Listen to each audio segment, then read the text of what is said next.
தமிழ்நாட்டில் குடிநீர் விநியோகிக்கும் மத்திய அரசின் 2.0 ஜல் ஜீவன் திட்டத்திற்கு மாநில அரசு ஒப்புதல் அளித்துள்ளது. தமிழ்நாட்டில் ஜல் ஜீவன் திட்டம் 2028ஆம் ஆண்டு வரை நீட்டிக்கப்பட்டுள்ளது. கிராமப்புறங்களில் உள்ள ஒவ்வொரு குடும்பத்திற்கும் குழாய் மூலம் பாதுகாப்பான குடிநீர் கிடைப்பதை உறுதி செய்ய தமிழ்நாடு அரசிற்கும் மத்திய அரசுக்கும் இடையே புரிந்துணர்வு ஒப்பந்தம் கையெழுத்தானது. முதலமைச்சர் விஜய், மத்திய அமைச்சர் CR பாட்டீல் முன்னிலையில் உயர்நீர் இயக்கம் அதாவது ஜல் ஜீவன் மிஷன் 2.0 திட்டத்தை செயல்படுத்துவதற்காக ஒப்பந்தம் கையெழுத்தானது.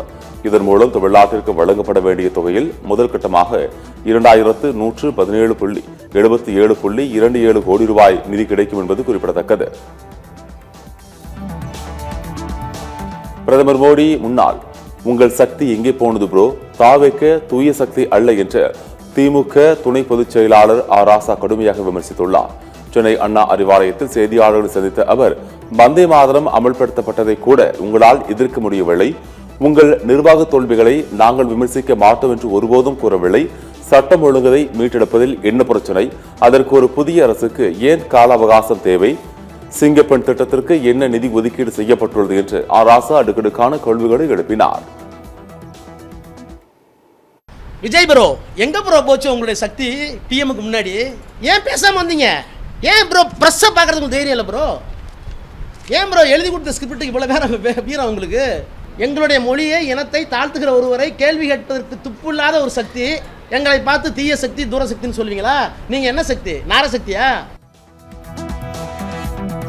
அதிமுகவினரை அல்லுசிலு என சொல்லிவிட்டு அவர்களின் வீட்டுக்கு சென்று ஆதரவை கேட்டது தில்லுமுள்ளு இல்லையா எனவும் கேள்வி எழுப்பிய ராசா, இது இப்போது நடக்கும் கொலை கொள்ளைக்கு திமுக எப்படி காரணமாக முடியும் என கேள்வி எழுப்பினார்.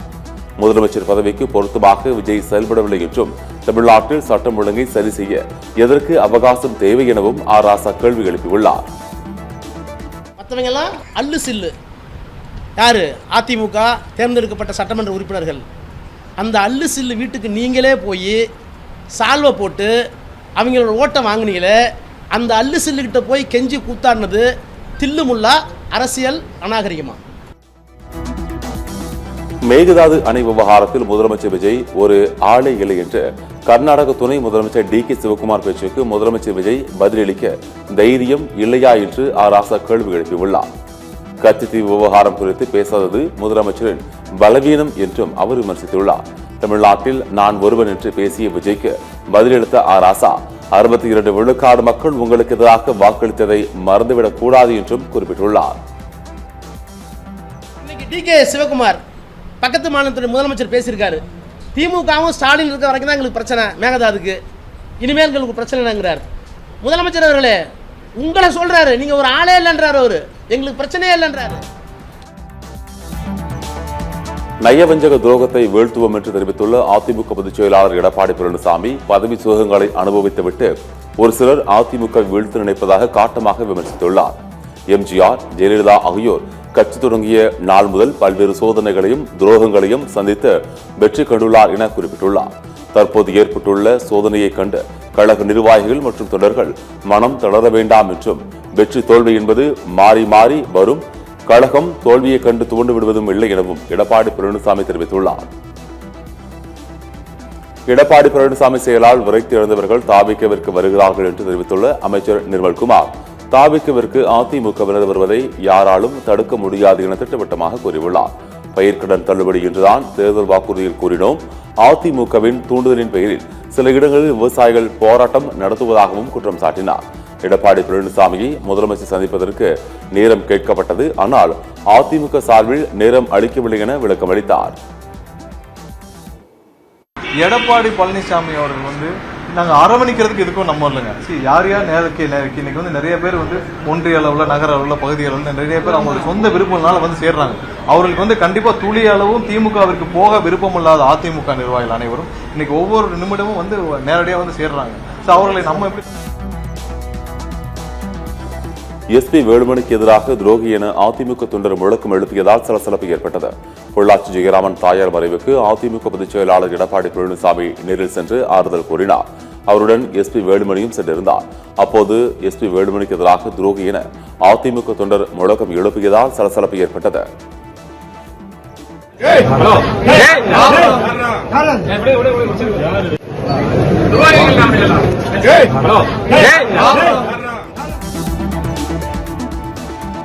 பொய் புரட்டு, பேஸ்புக் பொய், இன்ஸ்டாகிராம் பொய், வாட்ஸ்அப் பொய் என பலதரப்பு பொய்களை சொல்லி வாக்குகளை பெற்று இன்றைக்கு ஆட்சிக்கு வந்துள்ளார்கள் என்று தாவேக அரசை முன்னாள் அமைச்சர் ராஜேந்திர பாலாஜி கடுமையாக விமர்சித்துள்ளார்.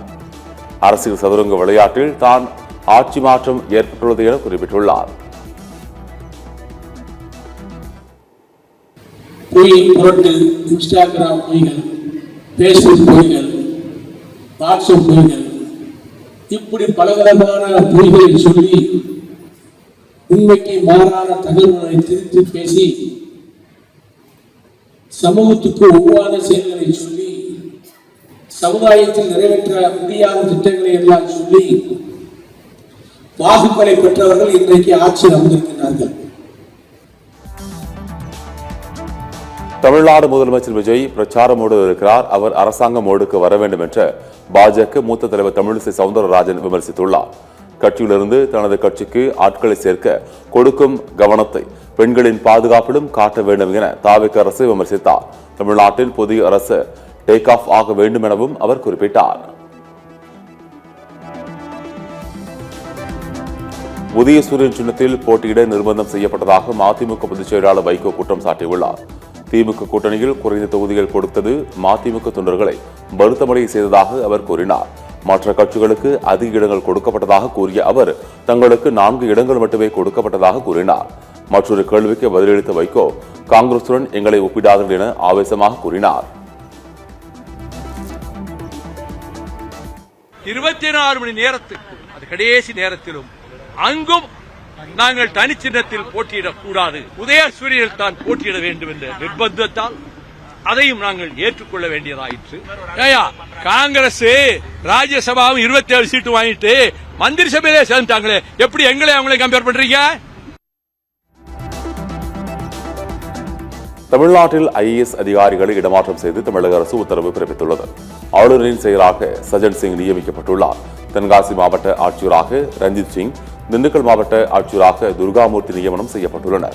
உயர்கல்வித்துறை சிறப்பு செயலாளராக ராஷ்மி சித்தார்த், கரூர் மாநகராட்சி ஆணையராக பிருத்திவிராஜ், தஞ்சை மாநகராட்சி ஆணையராக தீபானா விஸ்வேஸ்வரி நியமனம் செய்யப்பட்டுள்ளனர். மாநில திட்டக்குழு உறுப்பினர் செயலாளராக குமாரவேல் பாண்டியன், பால்வளத்துறை ஆணையராக அஜித் யாதவ் நியமனம் செய்யப்பட்டுள்ளனர்.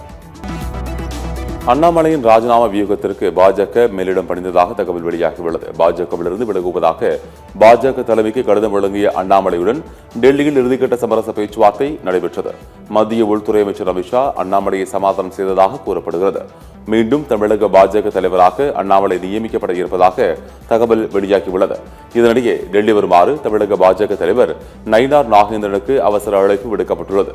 நயினார் நாகேந்திரனுக்கு மத்திய அமைச்சர் பதவி கிடைக்க வாய்ப்பு இருப்பதாகவும் கூறப்படுகிறது. தலைமைச் செயலகத்தில் பார்வையாளர்களுக்கு விதிக்கப்பட்ட கட்டுப்பாடு அமலுக்கு வந்தது. அதன்படி முன் அனுமதி பெற்ற பார்வையாளர்களுக்கு மட்டுமே உள்ளே அனுமதி என தெரிவிக்கப்பட்டுள்ளது. முதலமைச்சரின் முகவரி துறைக்கு மனு அளிக்க வருபவர்கள் தனியாக வைக்கப்பட்டுள்ள புகார் பெட்டிகளில் மனுக்களை போடலாம் என்றும் அறிவிக்கப்பட்டுள்ளது. கூட்டம் அதிகமாக வருவதால் இந்த நடவடிக்கை என விளக்கம் அளிக்கப்பட்டுள்ளது. CBSE விடைத்தாள் மறுமதிப்பீடு சர்ச்சை பூதாகரமான நிலையில் CBSE தலைவர் இடமாற்றம் செய்யப்பட்டுள்ளார். CBSE தலைவர் ராகுல் சிங் மற்றும் செயலாளர் ஹிமான்சு குப்தாவை இடமாற்றம் செய்து மத்திய கல்வித்துறை அமைச்சகம் உத்தரவிட்டுள்ளது. OSM தொழில்நுட்பத்தை கொள்முதல் செய்ததில் முறைகேடு நடந்துள்ளதா என்பதை விசாரிக்க திறன் வளர்ச்சி ஆணையத்தின் தலைவர் ராதா சௌகான் தலைமையில் குழு செயல்படும் என்றும் அறிவிக்கப்பட்டுள்ளது. உள்ளாட்சி தேர்தலுக்கு தமிழ்நாடு அரசு தயாராகி வருவதால் தமிழ்நாடு மாநில தேர்தல் ஆணைய அலுவலகத்தில் ஆலோசனை நடைபெற்றது. வார்டுகளை மறுவரையறை செய்வது தொடர்பாக தமிழ்நாடு மாநில தேர்தல் ஆணைய அலுவலகத்தில் நடைபெற்ற ஆலோசனை கூட்டத்திற்கு மாநில தேர்தல் ஆணையர் ஜோதி நிர்மலாசாமி தலைமை வகித்தார். வார்டு எல்லை மறுவரையறை செய்தல் ஆகியன குறித்து விரிவாக விவாதிக்கப்பட்டது. உள்ளாட்சி உறுப்பினர்களின் எண்ணிக்கையை மாற்றுவது குறித்து அரசுக்கு பரிந்துரை செய்வது குறித்தும் விவாதிக்கப்பட்டுள்ளது.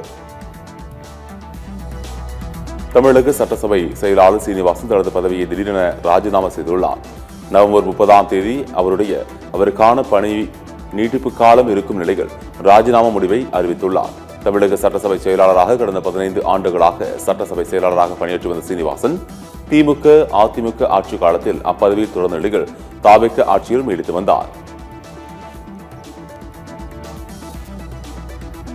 போதைப்பொருள் விற்றதை தட்டி கேட்டதால் கொலைதான் பதிலா, இதுதான் மாற்றமா என எடப்பாடி பழனிசாமி கேள்வி எழுப்பியுள்ளார்.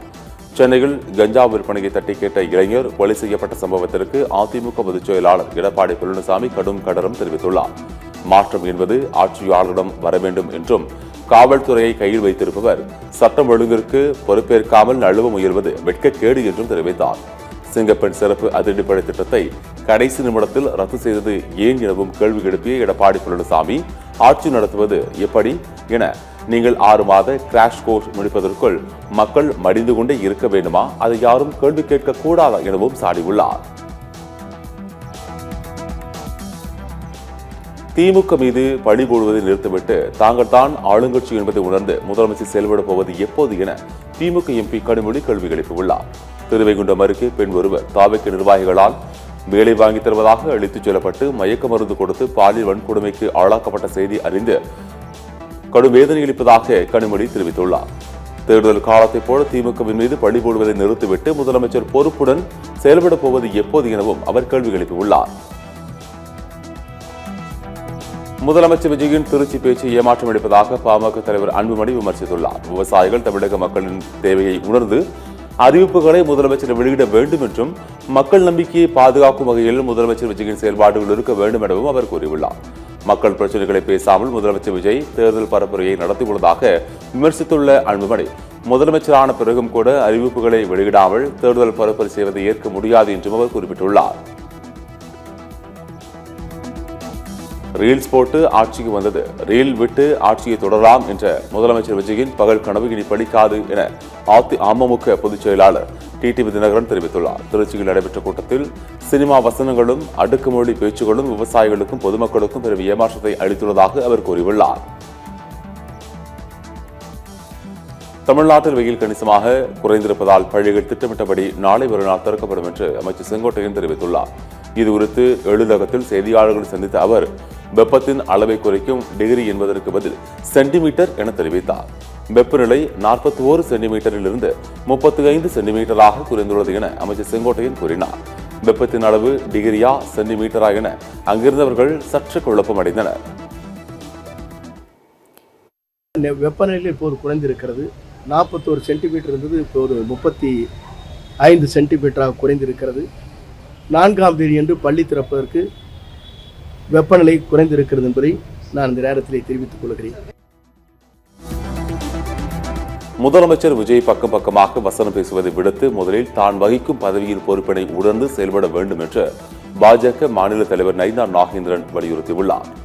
ஆட்டை கிடைத்து மாட்டை கிடைத்து மனிதனை கிடைத்த கதையாக லஞ்சம் கேட்பது, மாமல் கேட்பது போன்ற குற்றங்களில் ஈடுபட்ட தாவேகவினர் தற்போது பாலியல், கொலை போன்ற கொடூர குற்றங்களில் ஈடுபடுவதாக குற்றம் சாட்டியுள்ளார்.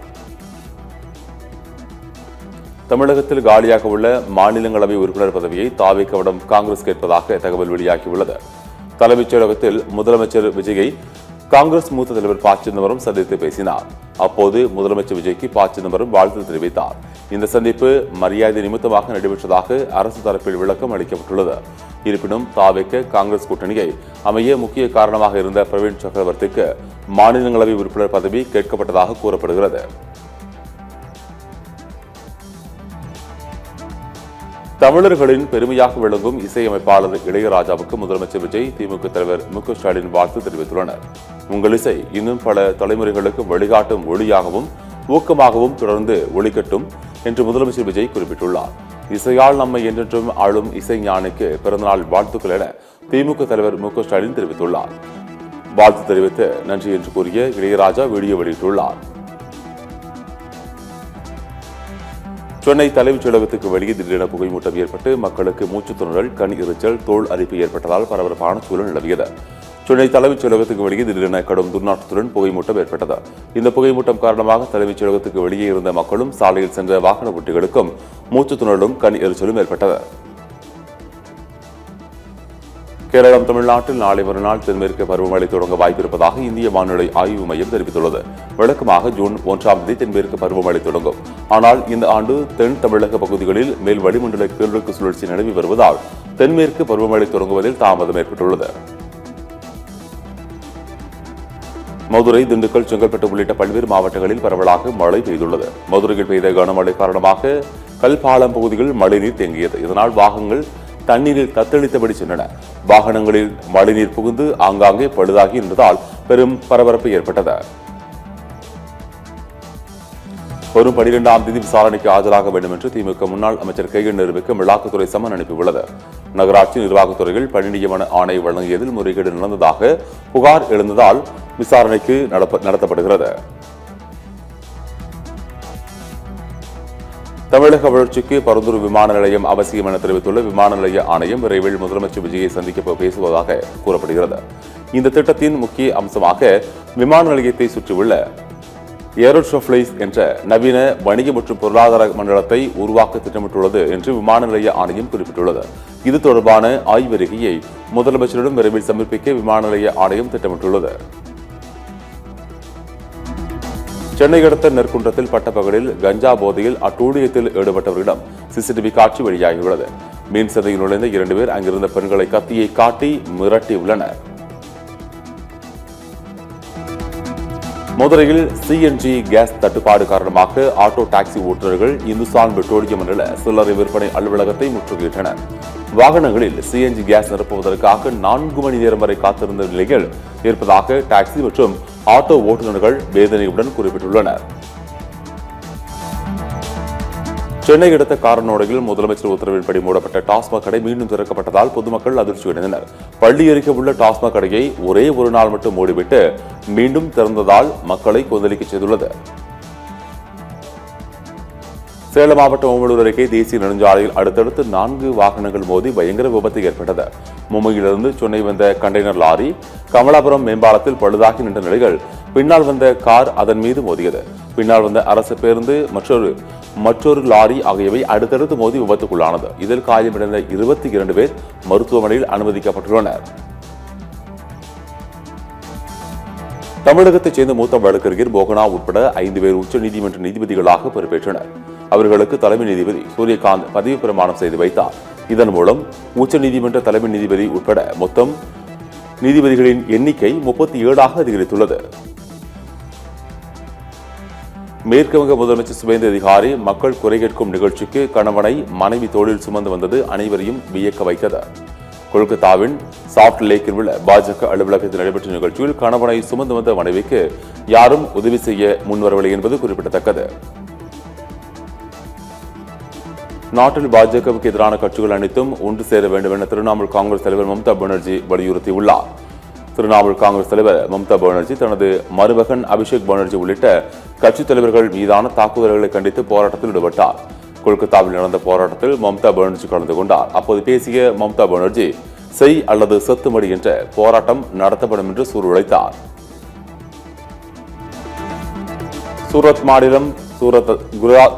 குஜராத் மாநிலம் சூரத் அருகே மகாராஷ்டிரா நெடுஞ்சாலையில் 2 பேருந்துகள் மோதிக்கொண்டதில் 7 பேர் சம்பவ இடத்திலேயே உயிரிழந்தனர்.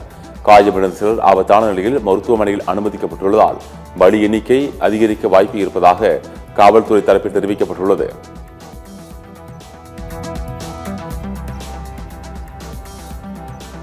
₹1,00,000 வரையிலான விவசாய பயிர்க்கடனை தள்ளுபடி செய்ய மகாராஷ்டிரா அமைச்சரவை ஒப்புதல் அளித்துள்ளது.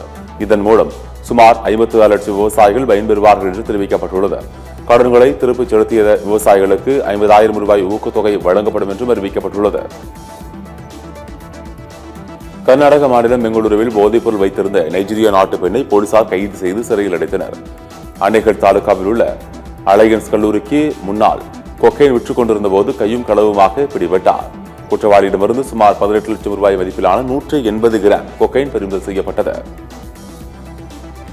டெல்லி அமர் காலனியில் உள்ள ஒரு உணவகத்திற்கு வெளியே துப்பாக்கி சூட்டில் 17 வயது சிறுவன் உயிரிழந்துள்ளார். உயிரிழந்த சிறுவனின் குடும்பத்தினர் நீதி கோரி போராட்டத்தில் ஈடுபட்டனர். இந்த வழக்கில் இதுவரை ஒரு சிறார் காவலில் வைக்கப்பட்டுள்ளார் மற்றும் 2 பேர் கைது செய்யப்பட்டுள்ளனர். எபோலா வைரஸால் பாதிக்கப்பட்டுள்ள ஆப்பிரிக்க நாடுகளுக்கு இந்தியா உதவிக்கரம் நீட்டியுள்ளது. 43 டன் அளவிலான மருந்து மற்றும் மருத்துவ உபகரணங்கள் அனுப்பி வைக்கப்பட்டுள்ளது. மத்திய ஜகார்த்தாவின் ஹெமோயோன் பகுதியில் அமைந்துள்ள ஜியுங் சந்தை பகுதியில் பெரும் தீ விபத்து ஏற்பட்டது. கட்டுக்கடங்காமல் பற்றிய எரிந்த தீயை 100க்கும் மேற்பட்ட தீயணைப்பு வீரர்கள் அணைக்கும் முயற்சியில் ஈடுபட்டனர். ஈரானுடன் அதிவேகமாக பேச்சுவார்த்தைகள் தொடர்ந்து நடைபெற்று வருவதாக அமெரிக்க அதிபர் ட்ரம்ப் தெரிவித்துள்ளார். ஈரான் உண்மையிலேயே ஒரு ஒப்பந்தத்தை மேற்கொள்ள விரும்புகிறது. அந்த ஒப்பந்தம் அமெரிக்காவிற்கும் நம்முடன் துணை நிற்கும் மற்றவர்களுக்கும் மிகவும் சாதகமான ஒன்றாக அமையும் என்றும் தெரிவித்துள்ளார். இஸ்ரேல் பிரதமர் நெதன்யாகுவுடன் தான் மிகவும் பயனுள்ள ஒரு தொலைபேசி உரையாடலை மேற்கொண்டதாகவும் அவர் குறிப்பிட்டுள்ளார். உக்ரைன் தலைநகர் கீவ் உட்பட பல்வேறு நகரங்களில் நள்ளிரவு ரஷ்யா தாக்குதல் நடத்தியுள்ளது. இந்த தாக்குதலில் 9 பேர் உயிரிழந்தனர். காயமடைந்த 100 பேர் மருத்துவமனைகளில் அனுமதிக்கப்பட்டுள்ளனர். ரஷ்யா தாக்குதலை தீவிரப்படுத்தக்கூடும் என உக்ரைன் ஜனாதிபதி ஜெலன்ஸ்கி எச்சரித்த நிலையில் இந்த தாக்குதல் நடைபெற்றுள்ளது. அமெரிக்காவின் ஹவாய் தீவில் அமைந்துள்ள கிளாவியா எரிமலை மீண்டும் வெடித்து சிதறி தீக்குழும்புகளை வெளியேற்றி வருகிறது. இந்த எரிமலை 4000 அடி உயரம் கொண்டது. தற்போது இந்த கிளாவியா எரிமலை வெடித்து சிதறியுள்ளது. கடும் சீற்றத்துடன் எரிமலை குழும்புகளை வெளியேற்றி வருகிறது. அடுத்த ஆண்டு நடைபெறவுள்ள IPL தொடரின் முதல் ஆட்டத்தில் விளையாட RCB வீரர் டிம் டேவிட்டுக்கு தடை விதிக்கப்பட்டுள்ளது. குஜராத்துக்கு எதிரான இறுதிப் போட்டியின் போது தனது விக்கெட்டை இழந்த விரக்திகள் நடுவர் நிதின் மேனனை நோக்கி டிம் டேவிட் ஐஸ் பேக்கை வீசினார். IPL நடத்தை விதிகளின்படி இந்த செயல் குற்றமாக கருதப்பட்டு டிம் டேவிட்டுக்கு 50 விழுக்காடு போட்டி கட்டணம் அபராதமாக விதிக்கப்பட்டுள்ளது. ஒட்டுமொத்த இந்தியாவும் மக்கள் தங்களுக்கு ஆதரவளித்ததால் கோப்பையை வென்றதாக பெங்களூரு வீரர் விராட் கோலி தெரிவித்துள்ளார். குஜராத் அணிக்கு எதிரான இறுதிப் போட்டியில் பெங்களூரு வீரர் விராட் கோலி அரிசதம் விளாசி கோப்பையை வெல்ல காரணமாக இருந்தார். இந்நிலையில் மனம் திறந்திருக்கும் கோலி ஒட்டுமொத்த அணிகளில் பெங்களூரு தான் பெஸ்ட் என மனம் திறந்த மனநிலையில் களத்தில் விளையாடியதாக கூறினார். நடந்து முடிந்த IPL தொடரில் 5 விருதுகளையும் சுமார் 56 லட்சம் ரூபாயையும் இளம் வீரர் வைபவ் சூரியவன்சி பரிசாக பெற்றுள்ளார். வளர்ந்து வரும் சிறந்த வீரர் வைபவ் சூரியவன்சி அதிக சிக்ஸர் விளாசிய வீரர், சூப்பர் ஸ்ட்ரைக்கர் மற்றும் மதிப்புமிக்க வீரர் என 5 விருதுகளையும் அதற்காக சுமார் 56 லட்சம் ரூபாயையும் வைபவ் சூரியவன்சி பரிசாக பெற்றுள்ளார். இந்தோனேஷிய ஓபன் பேட்மிண்டன் முதல் சுற்றில் இந்திய வீராங்கனை PV சிந்து அபார வெற்றி பெற்றார். இந்தோனேஷிய ஓபன் பேட்மிண்டன் போட்டி தலைநகர் ஜகார்த்தாவில் நடந்து வருகிறது. இதில் பெண்கள் ஒற்றையர் பிரிவில் நடந்த முதல் சுற்று ஆட்டத்தில் இந்தியாவின் PV சிந்து தாய்லாந்தின் உசானன் உடன் மோதினார். பரபரப்பான இந்த ஆட்டத்தில் சிறப்பாக விளையாடி ஆதிக்கம் செலுத்திய PV சிந்து உசானை வீழ்த்தி அடுத்த சுற்றுக்கு முன்னேறியுள்ளார்.